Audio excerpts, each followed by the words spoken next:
პრეზიდენტმა ტრამპმა განაცხადა, რომ 10 მილიარდიანი სარჩელი შეაქვს BBC-ს წინააღმდეგ. იცით, რომ ჩვენც მუშაობთ ამ სარჩელზე, იურისტები მუშაობენ ამ სარჩელთან დაკავშირებით და რა თქმა უნდა, ჩვენც იგივე გზას მიმართავთ. ქართული ოცნება BBC-სთან დიდ გულზეა. ივანიშვილის პარტია ამბობს, რომ სარჩელს ამზადებს ბრიტანეთის მარეგულირებელ კომისიაში ტელეკომპანიის წინააღმდეგ. თუმცა ეს გვესმის უკვე მესამე კვირაა და სარჩელი ისევ არ ჩანს. ქართული ოცნება აპირებს დაამტკიცოს, რომ აკრძალული ნივთიერება დემონსტრაციების დასაშლელად არ გამოუყენებია. საქმეზე პასუხგაუცემელი კითხვები კი ისევ რჩება და მასზე თავის არიდება კიდევ უფრო მეტ ეჭვს აჩენს. ოცნებას საკუთარ პარლამენტში შეთავაზეს სიმართლის დამტკიცება, თუმცა უარს ამბობს. დადასტურდა, რომ ეს იყო საძაგელი დეზინფორმაცია საქართველოს წინააღმდეგ და ხედავთ ჩვენ ცდილობებს, რომ მას შემდეგ რაც ჩაიფუშა ეს ჰიბრიდული ოპერაცია საქართველოს და ქართული ხალხის წინააღმდეგ, ეხლა ცდილობა აქვს, რომ ხელოვნურ სუნთქვაზე ამყოფონ ეს თემა, რა თქმა უნდა, ჩვენ არ მივცევთ შესაძლებლობას არავის, რომ ეს საძაგელი დეზინფორმაცია საქართველოს წინააღმდეგ ამ საძაგელ დეზინფორმაციას ჰქონდეს საპარლამენტო ტრიბუნაზე. აპუაშვილს ვკითხეთ, აქვს თუ არა მას პასუხი, რა ნივთიერებას ურევდნენ სპეცრაზმელები წყალში შარშან 28 ნოემბრიდან 4 დეკემბრის ჩათვლით. ეს ის პერიოდია, რომელზეც სახელმწიფო უსაფრთხოების სამსახურს არაფერი უთქვამს. სუსის გამოძიება მხოლოდ 4-5 დეკემბრის ღამეზე საუბრობს. არადა ჯერ კიდევ 30 ნოემბერს თქვა გომელაურის მოადგილემ, რომ ნივთიერება წყალში გარეული იყო. ჩნდება კითხვა, თუმცა მას პასუხი არ აქვს და ვერც პარლამენტის თავმჯდომარე გვპასუხობს. პრემიერ-მინისტრს გასცა ამაზე პასუხი, ის საშუალებები, რაც ითქვა, მხოლოდ ის საშუალებები იყო გამოყენებული მთლიანად ამ პერიოდის განმავლობაში. ყველა კითხვას გაეცა ღია პასუხი, გამოძიება იყო სწრაფი, ეფექტიანი და გამჭვირვალე. 28-დან 4-მდე რა მოხდა? იმიტომ რომ 30 ნოემბერს დარახველიძე ამბობდა, რომ შეიძლება იყოს გარეული. ამ კითხვაზე პასუხი არ არსებობს და თუ ამბობთ, რომ ერთი კითხვა მაინც თუ არ უპასუხო, შეიქმნას კომისია. მასობრივად გამოყენებული იყო სწორედ 4-5 დეკემბრის ღამეს, რომ ყველაზე დიდი შეტაკება პოლიციას და რადიკალურ ჯგუფებს სწორედ მოხდა ამ ღამეს. მაშინ იქნა გამოყენებული ეს ტექნიკა და წყლის ჭავლის გამოყენება, სადაც ითქვა, რომ გამოყენებული იყო. სხვა დღეებში გამოძიებას დაუდასტურდა, რომ ისინი გამოყენებული არ იყო.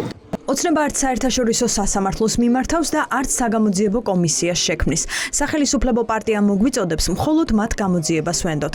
გიორგი გახარიას გუნდი კი ფიქრობს, რომ წყალში ქიმიური ნივთიერების გარევა უკვე პრობლემაა და საჭიროა საგამოძიებო კომისიამ ყველა პასუხისმგებელი პირი გამოგითხოს, ყველა დოკუმენტაცია გამოითხოვოს და სიმართლე საბოლოოდ გაირკვეს.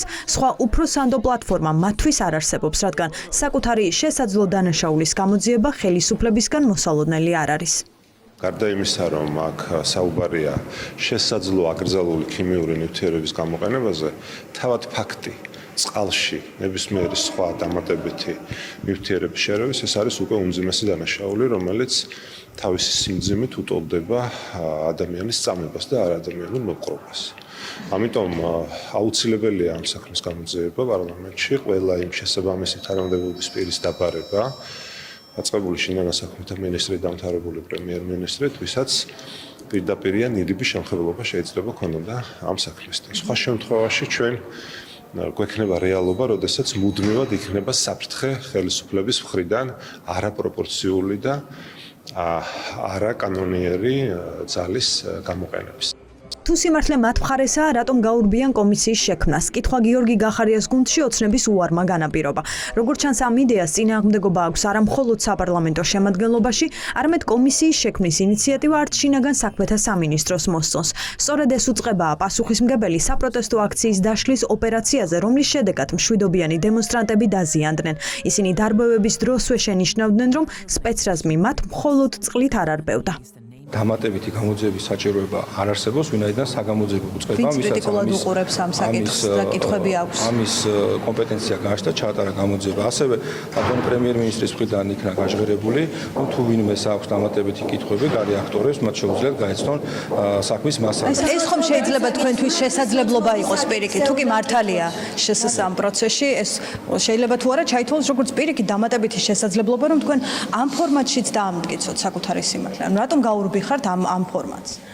ჩვენ არაფერს არ გავურბივართ, ამ შემთხვევაში ჩატარდა გამოძიება, რა თქმა უნდა, შინაგან საქმეთა სამინისტრო სრულად ითანამშრომლა საგამოძიებო უწყებასთან, ყველა მტკიცებულება, რაც რელევანტური იყო საქმისთვის, მიწოდებული იქნა და ამოღებული იქნა საქმის ფარგლებში. ოცნების უარი აჩენს ეჭვს, რომ ხელისუფლება ინფორმაციას მალავს. ნაკლები გამჭვირვალობა კი აჩენს უფრო მეტ კითხვას და ნდობის ნაკლებობას. საგამოძიებო კომისიის შექმნაზე კენჭისხრა ხვალ გაიმართება, თუმცა შედეგი უკვე მარტივად პროგნოზირებადია.